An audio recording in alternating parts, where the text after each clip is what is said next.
Cordial saludo, soy el profesor Hader y en esta oportunidad se les va a explicar sobre la ley de Ohm. Ohm fue un matemático que estudió mucho las resistencias de un circuito, el voltaje y la corriente.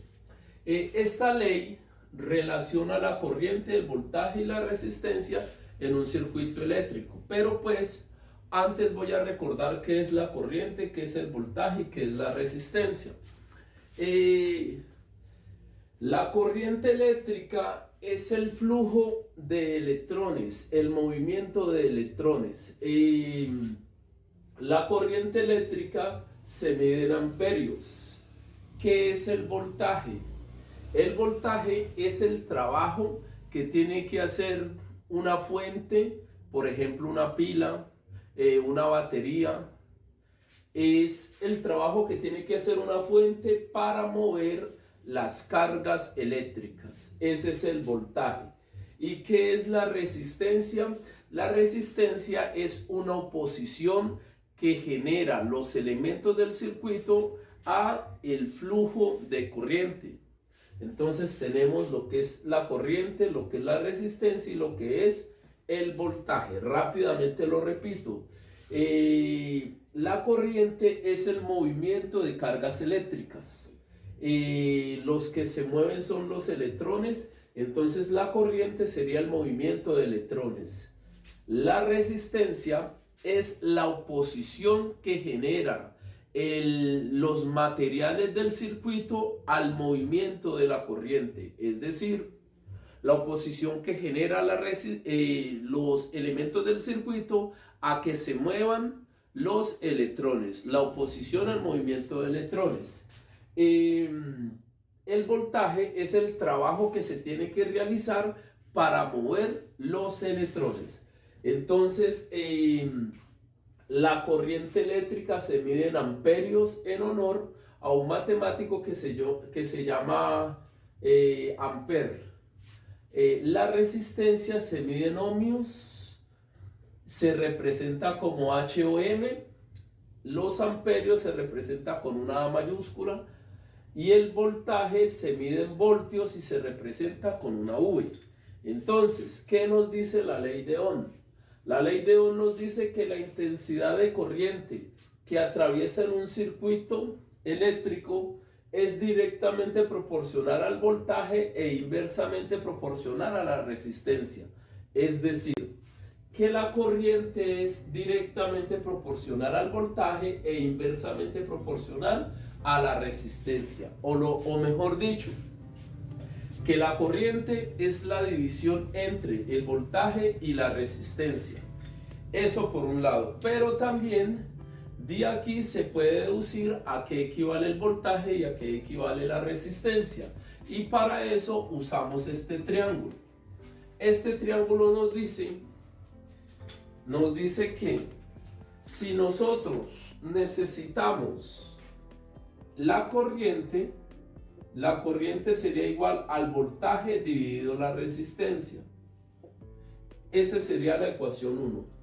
Pero también si yo solo necesito la resistencia, que la resistencia sería igual al voltaje dividido la corriente.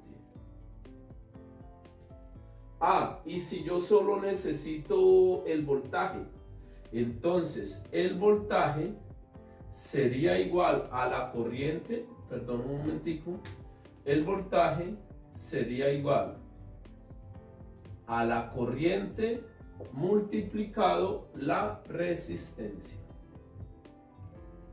Entonces esas tres fórmulas se deducen de la ley de Ohm y la podemos interpretar mediante este triángulo. A continuación vamos a solucionar un ejercicio. Entonces, ese ejercicio nos dice lo siguiente: ¿cuál es la resistencia que existe en un circuito eléctrico de 5 voltios y una corriente de 500 miliamperes?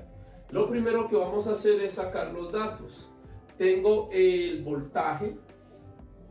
Tengo que el voltaje es 5 voltios. Y tengo que la corriente, o sea la I, es de 500 miliamperios. 500 miliamperios. Antes de continuar, fíjense que la corriente es igual a 500, pero mili significa 10 a la menos 3. Mili significa 10 a la menos 3, entonces sería 500 por 10 a la menos 3 amperios. Significa que la corriente va a ser igual a, pero 500 es lo mismo que 5 por 10 a la 2.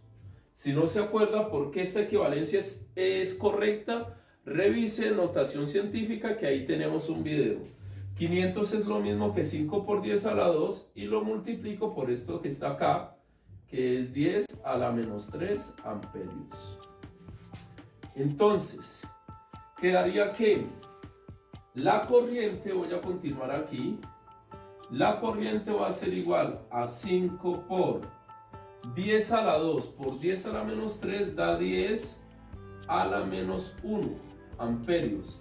¿Por qué? Porque como tienen la misma base, pongo la misma base que es 10 y los exponentes en este caso se restan, 2 menos 3 menos 1, y esa sería la corriente. Entonces, ¿cuál es el problema? El problema es hallar la resistencia, es decir, hallar la R. Si se sabe que la corriente es de 5 por 10 a la menos 1 amperios y que el voltaje es de 5 voltios. Entonces, según este triángulo, la resistencia va a ser igual al voltaje dividido la corriente. Reemplazo valores. La resistencia va a ser igual a voltaje, según el ejercicio, es 5 voltios, dividido la voltaje dividido la corriente, y la corriente es 5 por 10 a la menos 1 amperios. Quedaría que la resistencia va a ser igual a 5 dividido 5 da 1, y 10 a la menos 1, si está en la parte de abajo, yo lo puedo poner en la parte de arriba, pero con el exponente positivo. Repito, 10 a la menos 1, como está en la parte de abajo, yo lo puedo poner en la parte de arriba, pero con el exponente positivo. Y eso obedece a una de las propiedades de la potenciación, que nos dice que si el exponente es negativo, yo lo puedo convertir a positivo poniendo 1 sobre el mismo número positivo, el mismo número con el exponente positivo, y luego aplico ley de la oreja y se deduce 10 a la 1. Pero entonces, y la unidad de medida de la resistencia, que sería ohmios. Pero 10 a la 1 da 10, y 10 por 1 da 10, y en este caso sería ohmios. O sea, que si existe un circuito cuyo voltaje sea de 5 voltios y cuya resistencia sea de 500 miliamperios, y cuya corriente sea de 500 miliamperios, la resistencia que generan los elementos del circuito al flujo de la corriente eléctrica es de 10, venga, eso está casi, es de 10 ohmios, y ese era el ejercicio que se quería desarrollar en el día de hoy. Repito, si en un circuito existe un voltaje de 5 voltios y una resistencia de 500 miliamperios, y una corriente de 500 miliamperios, la resistencia del circuito sería 10 ohmios. Eso era lo que se quería explicar en el día de hoy. Esperamos haya sido claro. No se les olvide darle like y comentar el video qué tal les pareció la explicación. Que estén muy bien, Dios les bendiga y hasta una próxima oportunidad.